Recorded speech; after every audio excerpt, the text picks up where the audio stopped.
สบายดีพ่อแม่พี่น้องปองไปสู่ผู้สกลสบายดีพี่น้องทางฝั่งลาวสบายดีพี่น้องทางฝั่งไทยเนาะวันนี้บอยกิสมาอัปเดตงานที่เฮ็ดเนาะพี่น้องว่าเป็นแบบใดว่าง่ายบ่เหนื่อยบ่เนาะพี่น้องก็ฝากกดไลค์กดแชร์กดติดตามเนาะเพื่อเป็นกำลังใจให้บอยเฮ็ดคลิปต่อไปพี่น้องวันนี้ไว้เชื่อว่าการเฮ็ดงานเนาะชีวิตเป็นอยู่ในบริษัทเป็นฝ่ายผลิตเนาะผลิตเป็นเฟอร์นิเจอร์ทำเกี่ยวกับไม้โดยเฉพาะพี่น้องไม้เป็นแบบไม้ที่เขาแบบว่าปรุงแต่งมาแล้วนะไม้ปรุงแต่งมาแล้วเป็นแผ่นเนาะเอามีแต่เอากาวมาท่าเนาะทั้งหน้าทั้งหลัง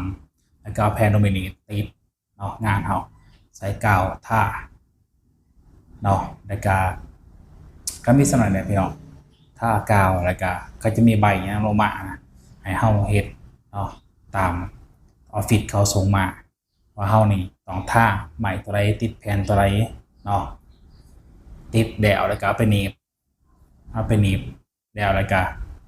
ไปวางไว้ไฟที่เขาตัดก็สามารถหับเอา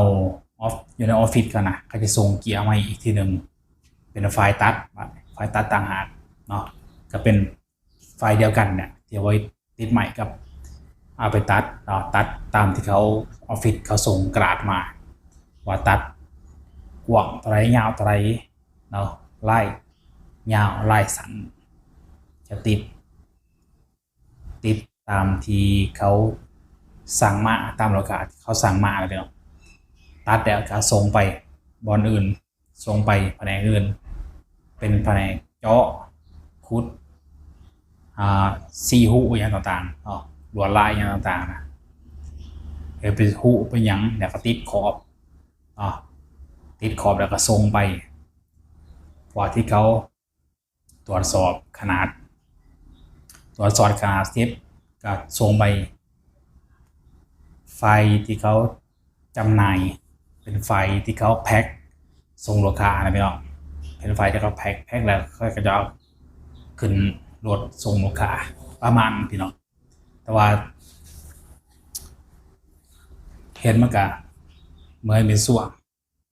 งเนาะที่มาเห็นนะเพราะว่าทางานมันหนักก็คือ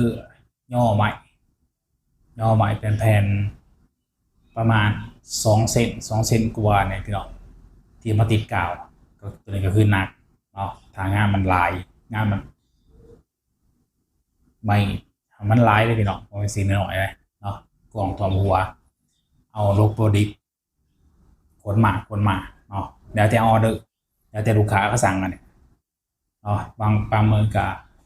เห็ดจนหมดจนดังยางเบิดมือทากาวเนาะย่อใหม่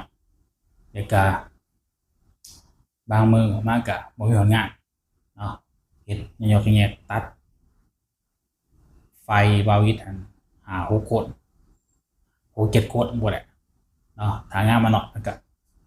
จุ่มก็อยู่คนเดียวนั่งตัดเล็กๆน้อยๆเนาะสร้างเลิกงานก็เห็ดเพราะงานบ่ได้ทางงานเล่นก็จะโอ้เห็ดอยู่บ่ได้นั่งเลยอย่างอยู่บนมือย่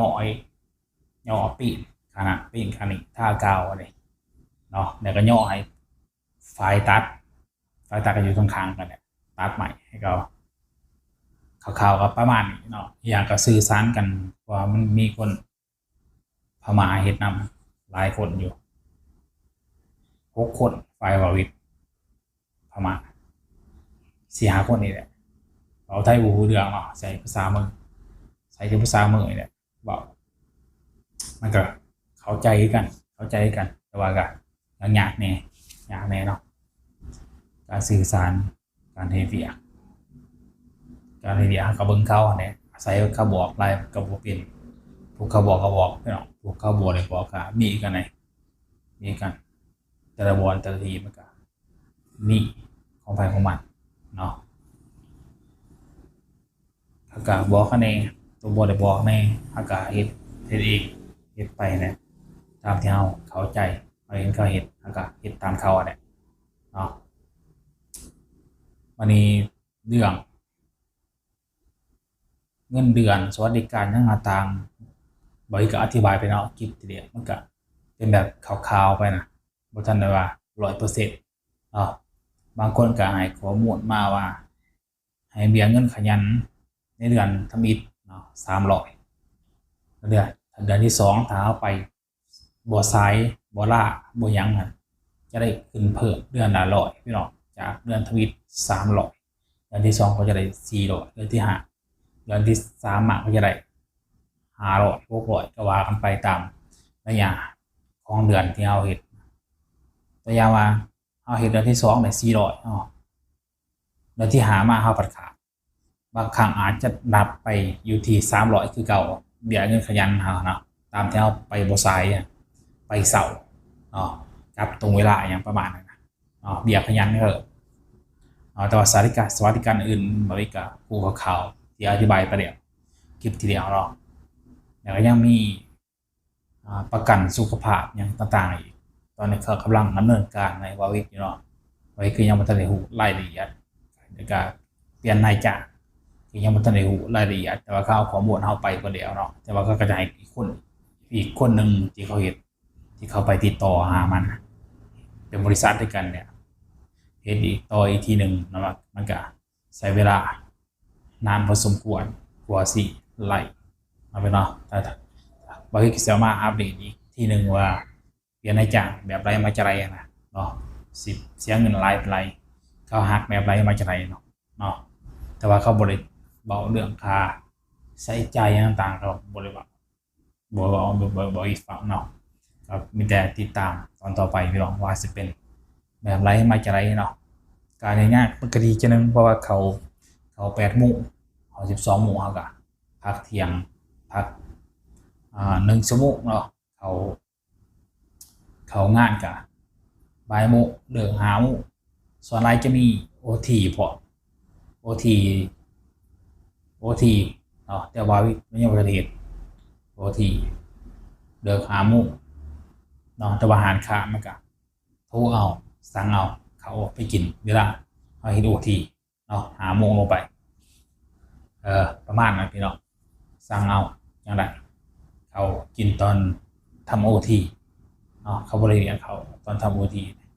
ก็คือกินไปกินมาเดินก็ประมาณ2 ทุ่มครึ่งประมาณเนาะกับข่าวประมาณนี้พี่น้องมาอัปเดตพี่น้องเอาเดี๋ยวฟังตอนนี้ห้องน้อยกันยังบนท่านไหนมาอยู่ยังบนท่านไหนมาอยู่เนาะห้องนี่คนเครื่องมาคนเครื่องยังบนท่านไหนมาอยู่จะยามไหนถ้าเดือนหนาพอจะสมมาอยู่แบบท้าวบอดเนาะเดือนในกาประมาณนี้เลยพี่น้องเดือนเที่ยวมาเที่ยวเมื่ออยู่เนาะฝากพี่น้องกดไลค์กดแชร์กดติดตามบาวิกเนาะเพื่อให้เป็นกำลังใจให้บาวิกให้คลิปต่อไปพี่น้องพยายามสนับสนุนบาวิกก็สามารถกดซุปเปอร์แตงหรือว่ากดสมัครสมสิก